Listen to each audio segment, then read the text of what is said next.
everybody? You're now listening to Rock Chalk Jayhawks with me, Jayhawk, a podcast brought to you by the Field of 68 Media Network. Make sure you rate 5 stars, review, and hit the subscribe button on iTunes or anywhere else you get your podcast from. All right, my guest this week really needs no introduction. Both him and his shot are going to live in the KU intro video that they play at the start of every game for the rest of time. His jersey hangs in the rafter. He's an NBA champion and one of my very best friends. Welcome to the pod, Super Mario Chalmers. Mario, how you been doing, man? Doing good, Jayhawk. How you doing, man? I can't complain, man. Just been, obviously trying to get this podcast off the ground, man. And just lay low, man, with this pandemic that's going on, man. Yeah, it's crazy. Tell me about it. It's even worse out here. We've been on lockdown since November 1st. Yeah. It's been tough over here. So I mean, kind of let everybody know right now where you're at and where you're playing at right now. I'm playing in Greece with a team called Aris. Been out here since about mid-September. And, yeah, that's where I'm at. Yeah. Still playing, still hooping. Yeah, just had a game today? Yeah, we had a game today. Yeah, game today. How'd that pan out? How'd that go for you? Yeah, it didn't go too well. It didn't go too well. We still got some things that we're working on. So, you win some, you lose some. Yeah, but luckily they got a champion, a veteran on their squad that can definitely help get those guys in the right direction. So I know they're definitely appreciative to have you on that squad, and I know you guys will get things going on the right direction. Yeah. As far as Greece, man, how do you like the lifestyle living out there, man? Is it a little bit what's the difference between Greece and the U.S.?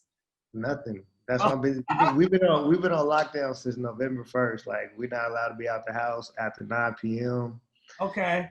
Ain't no restaurants open. Ain't no bars open. Nothing's open. Oh, really? Yeah, ain't no malls not open. Nothing's open. Wow. They just started opening these little, how we call it in America, hole in the wall shops. They got a couple Christmas shops where you go get some Christmas trees and stuff, but that's the only thing that's open right now. It's rough. That's crazy, man. So pretty much you going right back to the room, right to practice or a game, and coming right back. Right. So that's crazy, man, because over here in the States, man, obviously we're not, at one point in time we were on lockdown, but I mean. Nah, not like this. Running, man. Not like this. Not like this. Wow. So was it a high number of cases out there? Yeah, it definitely was. It picked up, right around tourist season. So I guess that was the best thing for them to do, shut it down.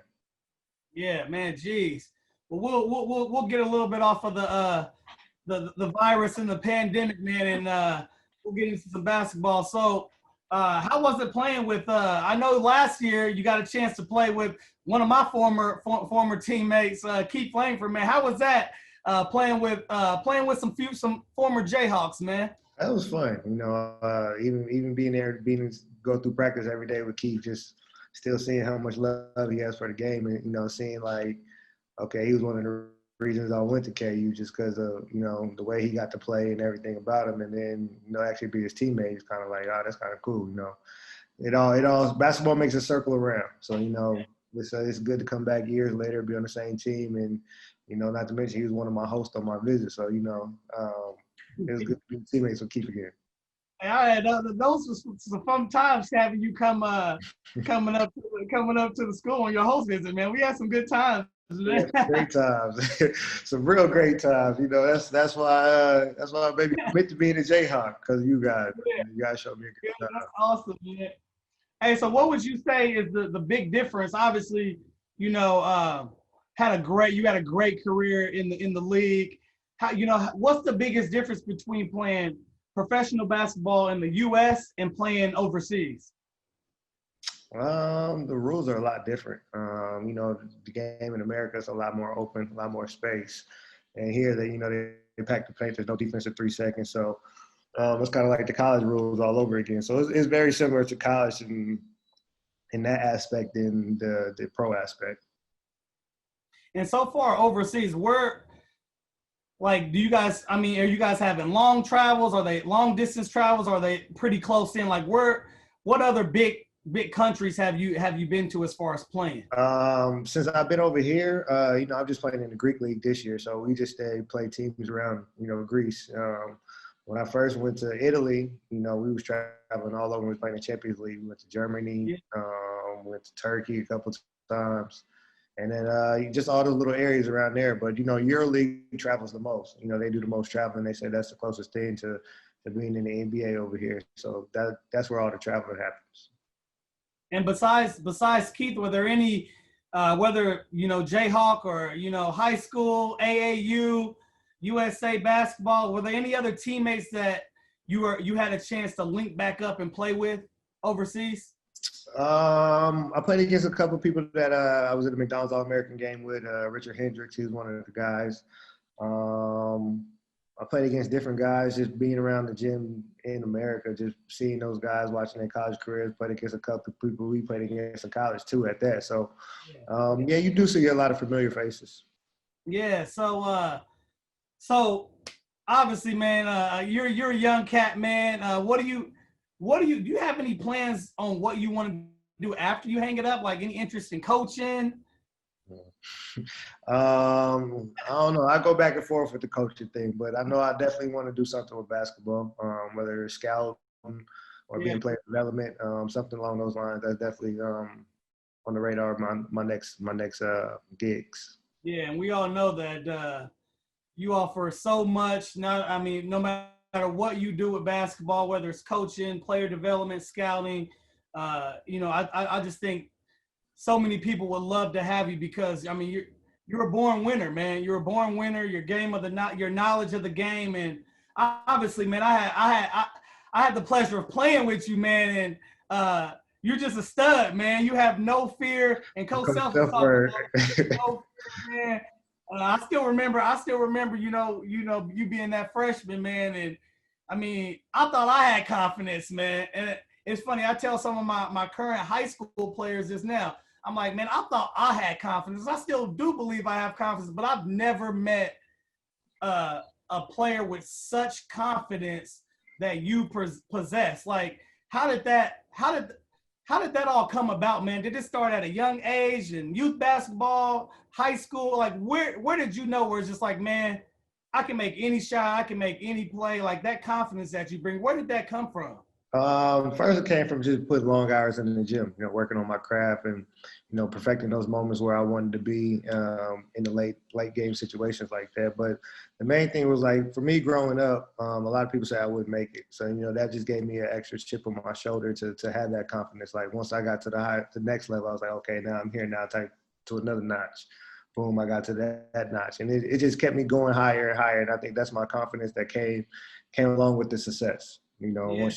Once you keep winning, the confidence goes through the roof. And, to gain that confidence, you got to really believe in yourself. And I think that was the main thing for me is I always believed in myself no matter what nobody else said about me. Great advice, man. Anybody listening, man, hey, take that advice and run with it. Whether you playing basketball or you in the business world, man, you got to have confidence in yourself. It applies to life. Yes. Hey, so let's kind of dive into this year's Jayhawks squad, man. Do you think they have some pieces to make a late run in the season? I definitely do. It's hard to catch the games as much over here, but I've definitely seen a couple of them. And I think, they're playing well together. They remind me of how my freshman year team was your senior year. Like, it was a bunch of new faces. We were trying to figure each other out, figure out each other's games. And, with everything going on, the process takes a little while. It's a little slow. So, I definitely think they'll get it together. They'll get stronger as the season keeps going on, and the more time they spend together on the court, the more they're going to learn each other. Yeah, and I think one of the guys who, at least in my opinion, and I've heard a lot of guys talking about is Jalen Wilson, man. A guy that sat out last year, had the foot injury, but he's come off with strong games against Kentucky, Creighton. Really, I feel like really, taking that step of trying to really put the team on his back and show that, he can really, use his versatility to be effective on the court. And so, what are your thoughts on Jalen Wilson? I'm impressed. Like I told you the other day when we was texting watching the game, I say I'm very impressed with this kid. He has a lot of potential. He has a lot of upside, and he's hungry for the game. And I think that's one thing that's helping him, keep continuing double doubles is his motor. Coach Self loves a high motor player, and he's very high motor. He's under control most of the time, and he has a feel for the game, and that's just going to help them be a better team, and it's going to give him a go-to guy when it comes to late game situations, or when you need a bucket down in the stretch, is somebody he can rely on. Yeah, and so I mean, and everyone knows about Marcus Garrett and his great defending ability. Like when you played, or just whether it's high school, college, NBA, even overseas, man, who are some of the best defenders that you've played with? Best defenders. Yeah, definitely gotta throw you in there. You foul a lot. I definitely put you back on the list. You for sure. Brandon was a great defender. Russ Rob was definitely a great defender. I remember battles with him all through college. Our 3 years together. Other people that I played against, I always say, I always give credit to Josh Shipp. When we played that game versus UCLA my sophomore year, and he pretty much, I said that was the only person that's ever locked me up in my life. So that was one thing that, I'm still hungry for that rematch if I ever see him again. But, that's still good. He made me work harder. He helped me become a better player at that too. So it's been a lot of great defenders that I've ran across. So, we talked a little bit about Jalen. Who else on this, this current KU squad kind of, got your eye? It's like, man, this guy also has a little bit of potential as well. The point guard number 3, I think that's his number. Yeah. With the headband. DeJuan Harris? Yeah, there you go. I like his game. He has a good feel. He's fast. He can do a lot with the ball. And that's the guy, like we was talking the other day, he's a true point guard. Somebody that's trying to get all his teammates involved, make sure everybody's eating. And at the same time, he can go get his. And, he's good defensively. And that's a good thing to have at the head of the team. Yeah. He's been one of the guys that impressed me as well, too. Probably hasn't gotten the minutes that he's really wanted right now, but he's obviously been in that mix. But you can tell when he's in the game, man, he's a true point guard. He can control that team, and it's going to be fun to see where his game grows over the years as well. Of course, Chris Braun too. Can't leave him out.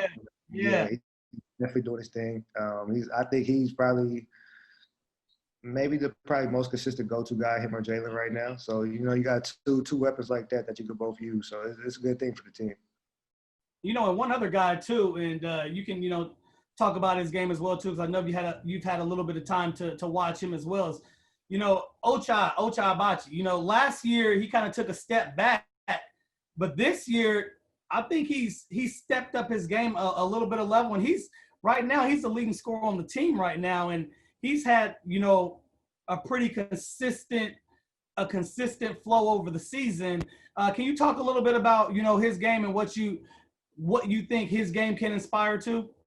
I've always liked him from the first time we played the summer league, the summer camp game when we always come back from. I always said I'm very impressed with him.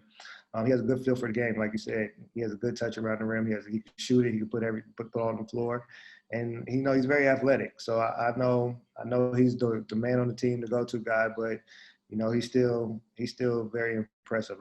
I'm glad to see him take that step back and taking the challenge. Yeah, for sure. It's a little bit of Mario in him right there, man. Get a little bit of doubt, man. He's going to come back out ready and firing. Right.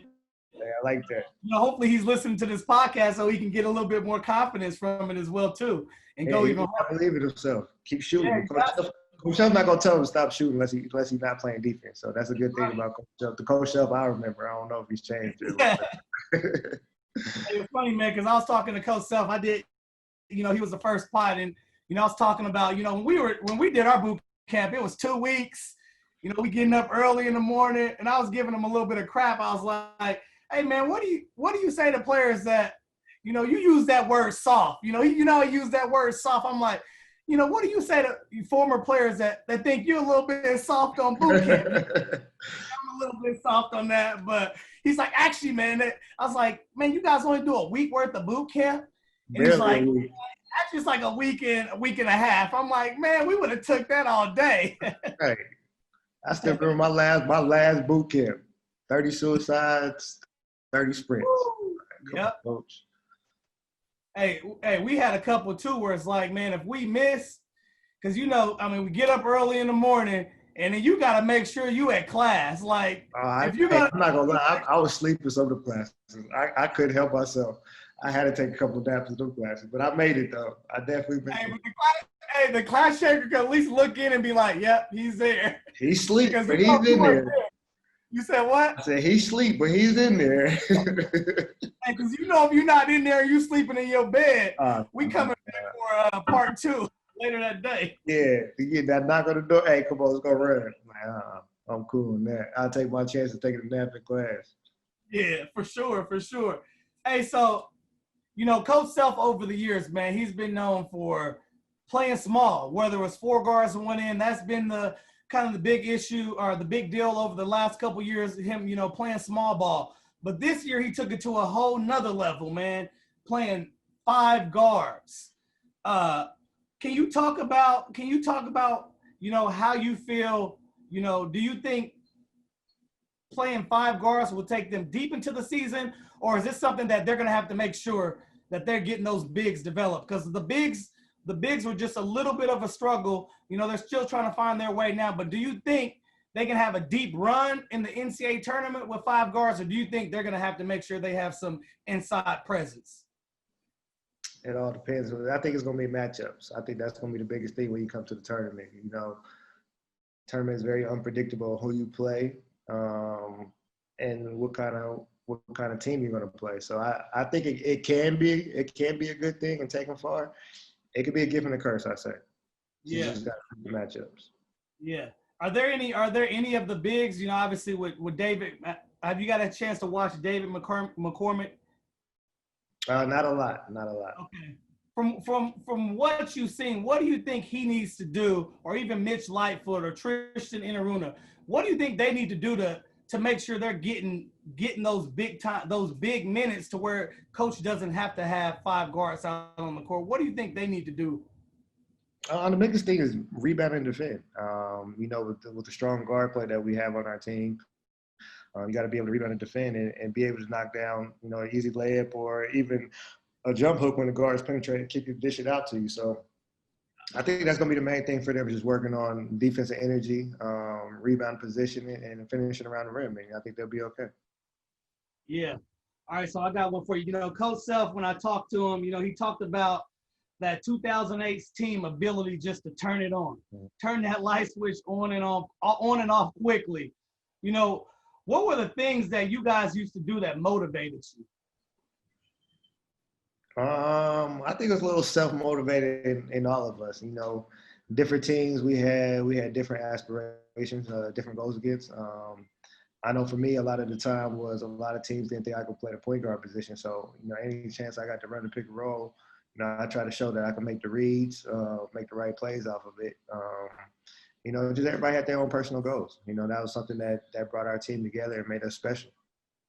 Yep, that's right. Hey, so outside of that national championship game, because I'm assuming that was one of your favorite games at KU, unless you got another one. But outside of that national championship game, what was your favorite game at KU? Favorite game at KU? There's so many. But I would say definitely the time we played Texas my sophomore year when Kevin Durant was there. Yeah. Definitely that one. My freshman year, that's funny because I was just watching this game the other day, no lie. My freshman year when we played Oklahoma at KU. I think it was my freshman year. Yeah, my freshman year. You remember that game? Which one? Say that again. My freshman year when we played Oklahoma. Yes, I was about to bring that up too. Yep. That's one of my favorite games. That one just because, as a freshman, I was able to show what I could do, and my confidence was just really getting going. After that terrible start, after the conversation we had, so a lot went into that game. That really gave me a lot of confidence.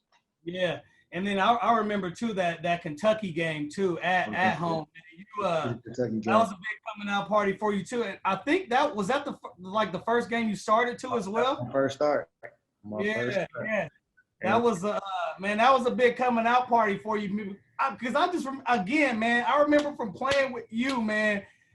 Like there's sometimes maybe I might get a little bit nervous down the stretch, but you never had 1 ounce of nervousness in your body, man. You'd be like, give me the ball. Mario's driving in, taking a big time shot, and you already know when you're driving in to take that big time shot, it's going in. It's going in. Hey, I got this. Y'all help you on the defense here. I'll take care of this last second shot. We're going to get everything together. That's awesome, man. That's awesome. So, let's talk about that. Let's talk about that national championship game. Did you ever doubt or have some type of small doubt in your head that, man, there's a chance we might not win this game? I never had that doubt. And I could tell you that, and you could believe that because you could ask Russell Robinson. I made a promise to Russ. I said, we will not go out like this. And then something in me just knew that once I know your weakness, it's a problem. And we knew that, you know, their strength was Derrick Rose and CDR. And their power horse was, you know, Joey Dorsey. He was the man that, you know, controlled everything. He was the heart and soul of the team. So once he fouled out, it was just, okay, now we got 2 things to worry about instead of 3. And we was able to just take control of everything right there and keep believing. I mean, I never knew that about you and Russ that you said that, man. That's some new information for me. But, hey, it wouldn't doubt me, man, because I would never doubt that you would doubt that, hey, man, it's a chance we might lose this game, man. Not losing nothing. We ain't come this far to lose. I'll tell you that right now. There's too many hours of boot camp. Too much. Hey, so when Coach, I think it was Chop, right? Was that the play, Chop? Mm-hmm. When Coach called that play, like, where was your head at? And like, I don't even know if I want to say, did you want the ball in your hands? I mean, but that's the thing about it. We don't call it that play. It's give Mario the ball. We know we're gonna run. We know we're gonna run late. We've been running it for 3 years. I hit the shot. I hit the shot versus Texas. I hit the shot versus who else did I hit the shot versus? Somebody else in the late game. I think I want to say Nebraska or Iowa State. I hit one similar to like that to put us up even more. And then every time we run that play, you know how many times we ran that play in practice. So it was just like we knew from the beginning of the time like what our end of game situation was. We knew that more than we knew our regular offense probably. Yeah. And obviously when that shot, man, when you shot that, man, and it left your hands, man, like, you know, like when you take a shot and you know it's good, like what did that, like, what was going through your head when it left your fingertips? Like, what was going through your head? I don't know. I honestly don't know. Like, it's just one of those moments, like, it's an out-of-body experience. Like, okay, if I get the ball, shot is in, what's going on next? So my mind is already thinking, like, okay, I hit this shot, then what are they going to do? Somebody going to take off wrong? What's going to happen? Because you watch it, I start backing up. As soon as I release it and land, I'm already backing up. And I'm like, all right, let me see what's going on. Boom, shot went in.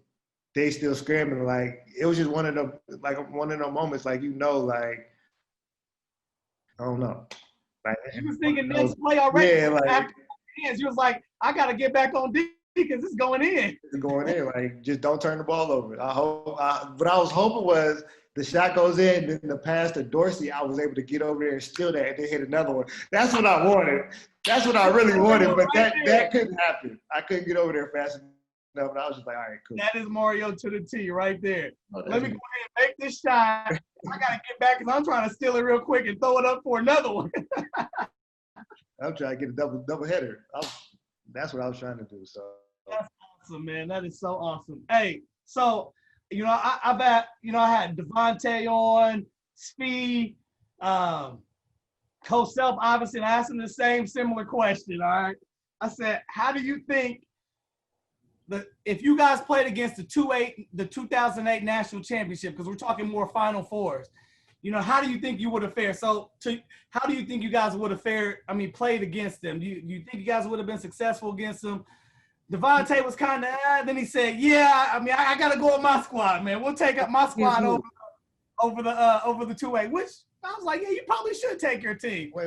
And then who? The same thing. So, hey, what do you got to say to squad? You got to squash anything at all, man? Hey, what's the question? Hold on. I know the question is now. Who will win? Hey, how do you think the 2008 national title team would have fared against the fair? That's the wrong word already. We would have fared. Hold on, man. Hold on. They wouldn't stand a chance against us. Like, not at all. One, we got too much size for them. Two, we was way more dogs than they were. So, like, we went through the real coach self. They got the, you know what I'm saying? I'm going to take it easy. I want y'all to be dogs, but I don't want y'all to be too much like dogs. No. Coach Self let us go from everything. You know what happened. Coach Self treated us different. And I just think we had a different type of hunger than a lot of the KU teams that came after us.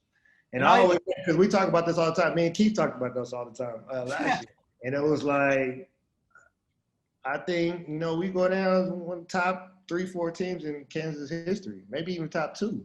Yeah. Definitely. I mean, just because we got the title, we automatically number 1. But I'm just saying, like line for line, like Drew Gooden and them had a good team. Jock Bond and them had a good team. Keith and them had a good team after that. But, like, we're in that mix with them. For sure. Man, you guys had an explosive team, man. And you guys were fun to watch, man, because just how deep you guys could, like. And that's what separated from a lot of the teams was our depth. Yeah. We had a dog coming off the bench of Sharon. You had Sasha coming off the bench. And it was just like E-block. They had too much. And then not to mention the which I always say, and I do kind of believe this, that the 2006, 2017 was better on paper than the 2007, 2008 with Julian still there, with that whole mix we got. We still had Sharon, we still had Shady, even though they weren't experienced as the next year, but we still had those guys. So I think on paper, that was a tough team too. Yeah, for sure. I mean, but hey, and Jayhawk fans know, I mean, you can't count out that 2008 team, man. That definitely can't. Team, and obviously a team that will be remembered forever, man. That was a great team. So moving forward, man, like, what coach? I mean, no matter what level, man, bitty ball all the way up into to right now, what coach has inspired you the most in your career, and why?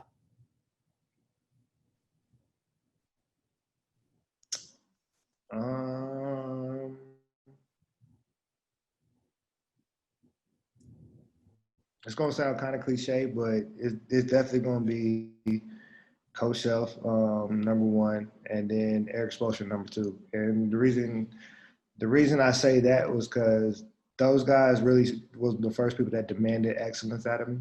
Like, they demanded they wanted you to be good. Like, we demanded, that you're gonna give it our all every time you step on that court. Like, I was a player. I really hated practice. Like, I just wanted to go to the games and just show up to the games. Yeah, you did.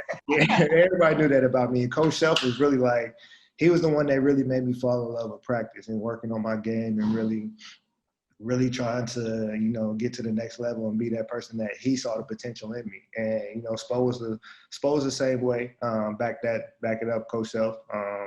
With them championship title runs, he demanded excellence out of me. He always pushed for me.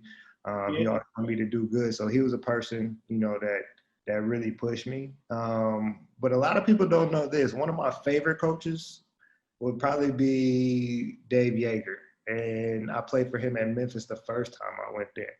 And why I say that is just because he was the first coach to really let me go. Like, okay, let's see what you can do. Here's the ball.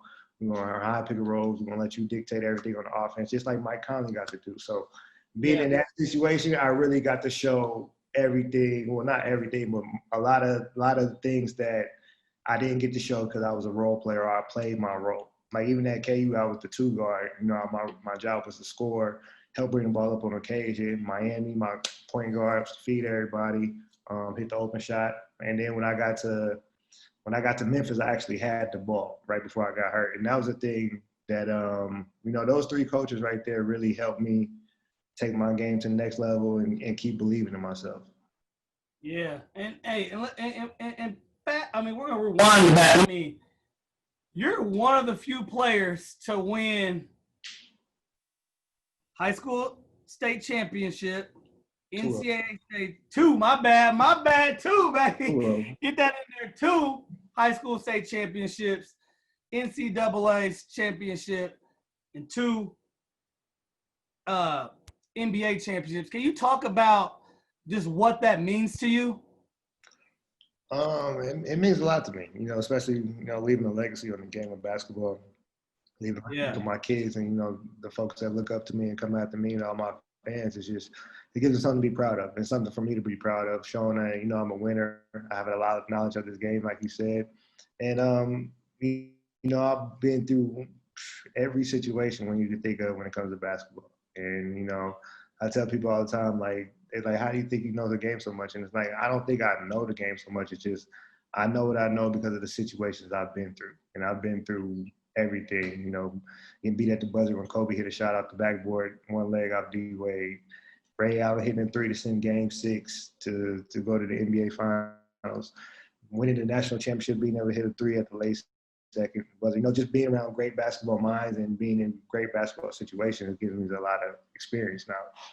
Yeah, and you mentioned Kobe, man, and obviously, you know, with Kobe's death, it totally impacted the game of basketball. And literally, I was just talking with Heather yesterday. Like, I saw the picture of Kobe. I'm like, man, it's still so crazy that he's gone. Like, can you talk about some of the interactions that you had with Kobe? I know, obviously, when you had your Achilles injury, you know, Kobe. You talked to me a while back about how Kobe reached out to you.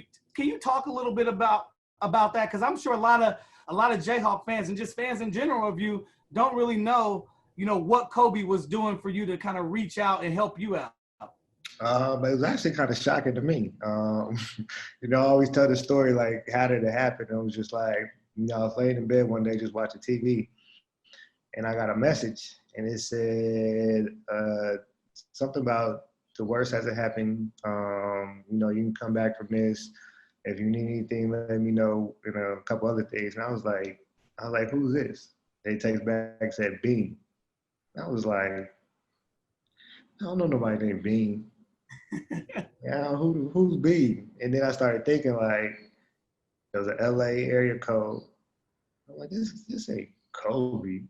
So automatically I hit D-Wade, like, yo, you gave Kobe my number to hit me? He's like, yeah. Did he hit you? I was like, oh, okay. Because I didn't want to text back and be like, is this Kobe? And stuff like that. So, yeah, that's how that happened. And, you know, he was just helping me through the process. You know, he gave me words of encouragement. He gave me something to look forward to. And then, you know, somebody like that who also tore their Achilles and was able, you know, to come back as successful he was, it gave me an extra motivation, an extra drive, just, you know, to keep going. You know, this isn't the end yet. You can come back from this. That's for sure, man. R.I.P. Kobe, man. Kobe, man. For sure, man. So, you know, you obviously played with a handful of Hall of Famers in the NBA. You know, what's some of the biggest, like, lessons that you've learned from them, whether it's Bron, D-Wade, Bosh, Ray Allen? I mean, you played a bunch with a bunch of Hall of Famers. Like, what's some of the things that you've learned from them that, you know, still to this day that you keep with yourself, or either you're passing it off to your kids as well too? Just love for the game of basketball is one, and then, you know, for my boys, definitely how to carry yourself. You know, those 3 guys that you named, they was great examples for me. You know, just how to carry yourself in the NBA and be successful, you know, in the things that you do on the court and off the court. You know, still to this day, I talk to CB, I talk to D-Wade, sometimes I talk to Bron. But, you know, that's just the relationship I have with those guys, and, you know, they're like brothers to me. You know, something I can always count on them for everything. UD, too. UD was definitely a good role model in me, and, you know, my family hung out with his family a couple times. And, you know, it's just different things like you go through that you learn from different people. You know, everybody goes through their own means of life, and you know, you just got to figure out your niche and you know, enjoy life and you know, make it the most of it you can. Yeah. So I mean, what was it like playing for Bron? Playing with Bron.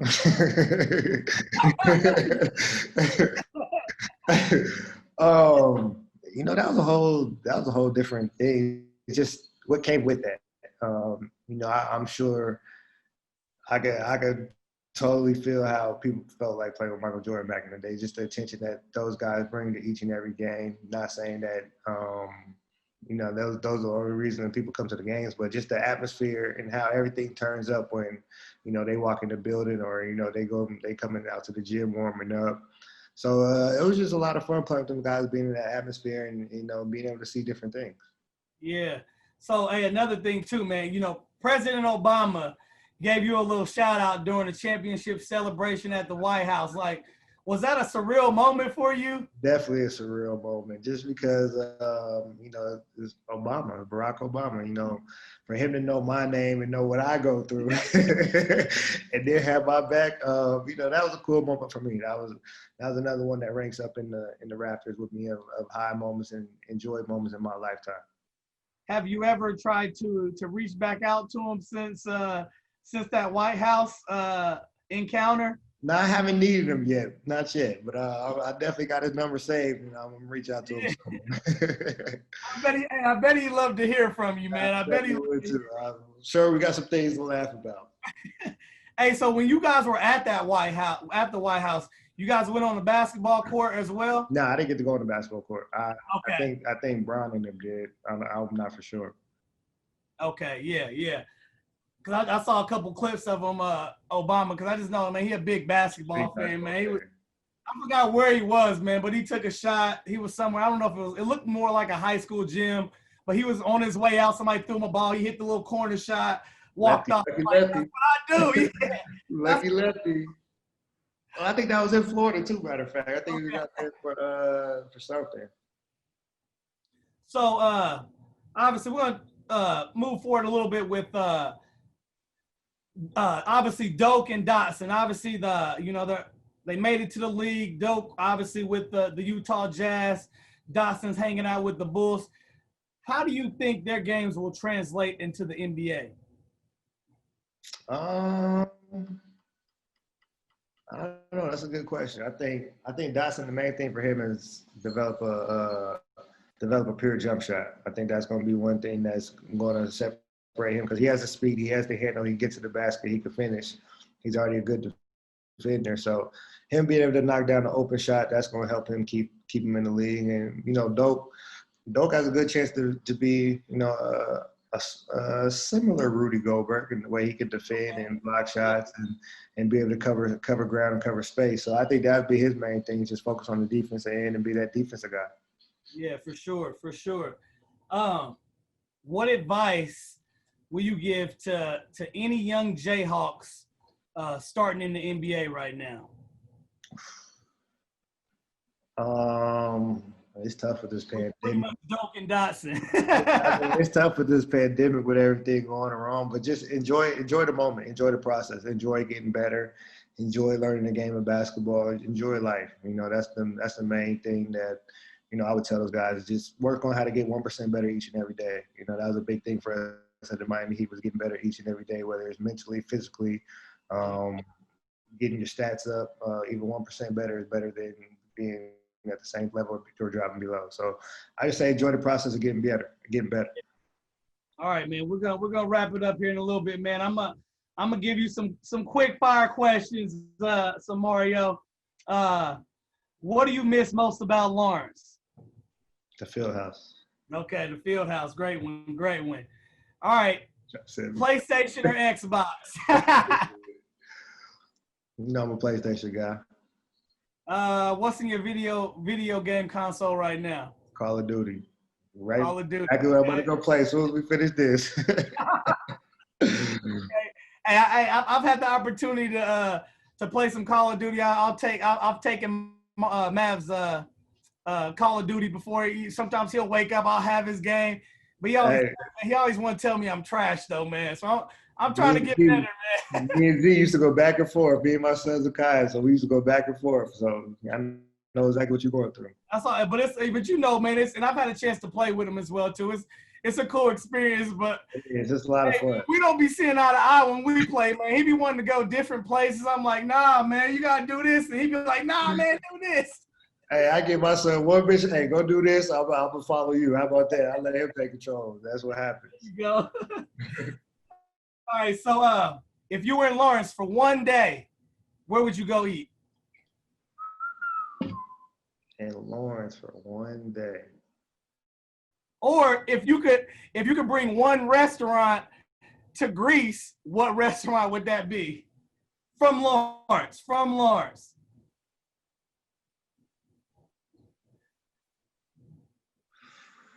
That's a good one.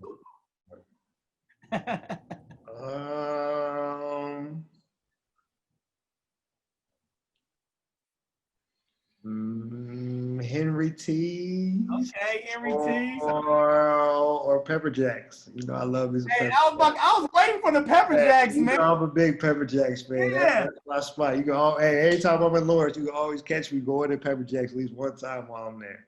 I was waiting for the Pepper Jacks, man. I'm like, hey, every time you damn near been here in Lawrence, man, that's where hey, trying to go to Pepper Jack? Trying to go to Pepper Jack. we gotta hit Pepper Jack though. I gotta hit it. I gotta hit there before I leave, man. All right, so hey, if you could have played with one player that played at KU on any team, whether it was in the league, overseas, who would it be and why? One player. One player. I'll give you two answers. One, I'm gonna say Wilt. Yeah, I just want to see what Wilt can do. I don't care where we at. I just want to be on Wilt teams. I'm averaging 15 assists with Wilt on my team. Yeah, just throwing it up. But other than Wilt, played with Keith, and all my teammates from 05, 08. I would say Aaron Miles or Paul Pierce. Okay, yeah, it'd be fun to see. Hey, it'd be fun to see Aaron feed you that ball, right, man. I would love to be with Aaron at KU, just in that offense with the back doors and everything. That'd been fun for me to be at the two. Not taking nothing away from my guy Russ Robb. You know, that's still my number one point guard in KU history. So yeah, but definitely A. Miles and Paul Pierce, just because. Yeah. You know, I've been playing against Paul Pierce for so long. Well, not so long, but the 9 years I was in the league, and you know, always the trash talk and all the games the battles between him and the Celtics. I mean, us and the Celtics. So definitely Paul Pierce would be one. Yeah, I still remember that Legends of the Fall game, man. That still, to me, man, that still was one of the coolest moments, man. Paul Pierce come down the stretch, time ticking off. Boom, hits the. Well, I don't know if it was a two. I think it was a three. It was a three. It was a three. Left two. And then everybody knew. Hey, everybody the in whole there. Arena. Everybody knew who the ball was going to. Right. And then for you to still come off and hit the time winning. I mean the game time shot, because we didn't go into overtime. Yeah, but you know what's funny about that? And I don't think a lot of people know this story. But when Paul Pierce hit this shot, I'm walking back to our bench, and I hear Larry Brown go, all right, we're going to foul. We're going to foul. And I look at Larry Brown. I'm like, Coach, come on. It's a celebrity game. Let me get the ball, and I'm going to hit the shot. Like, it's going to be okay. He was like, all right, I will. But that was the funniest thing to me. I was like, you really going to foul? Like, why would you foul? It's a fun celebrity game. They knew what Mario was capable of, man. That just shows the competitiveness of really, like, you know, the you got. Like, we're a brotherhood, but there's still some competition in that brotherhood. We need to do another one of them games before, you know, everybody really retire and it's really too late. So I hope they can pull that off again. Yeah, and I obviously did. I forgot to mention, you know, you won a championship, you know, last year as well too overseas. So last question for you, man. You know, obviously we talked about, you know, you winning championships at every level of basketball, and I forgot to even mention you won a championship overseas as well too, man. So did one championship mean more to you than the other? I put two championships on the same level, and then everything else falls underneath that. But the first one would probably be definitely, you know, the one at Kansas. You know, just like I said, that '08 team was a special team. Me being, you know, a big focus on that team, when me being one of the guys that hit the shot and really helped my legacy and help KU legacy. That's definitely at the top. And then the one versus San Antonio. Just because, like, you know, you hear all the time, like, you know, a big saying with Coach Shuffle, like, this is going to be the hardest thing you do in your life right here, or whatever it is when it comes to basketball. And in that moment, I actually understood what they meant what they meant by that. Like, that series and those last 3 games was probably the hardest games that I've ever played in my lifetime. You know, just everything that went into it, how every possession was critical. You know, I still remember my late turnover in Game 6 trying to feed D-Wade when I had a layup and they stole it. So it's just different things. Like, that was literally the hardest games of basketball that I've ever played in my life. So those 2 are at the top of the list, and then everything else just falls in line after that. That's awesome, man.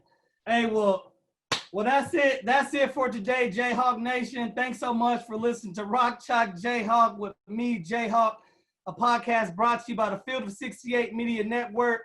Make sure you rate, 5 stars, review, and hit the subscribe button on iTunes or anywhere you get your podcast from. Mario, appreciate you, brother. Love you, man.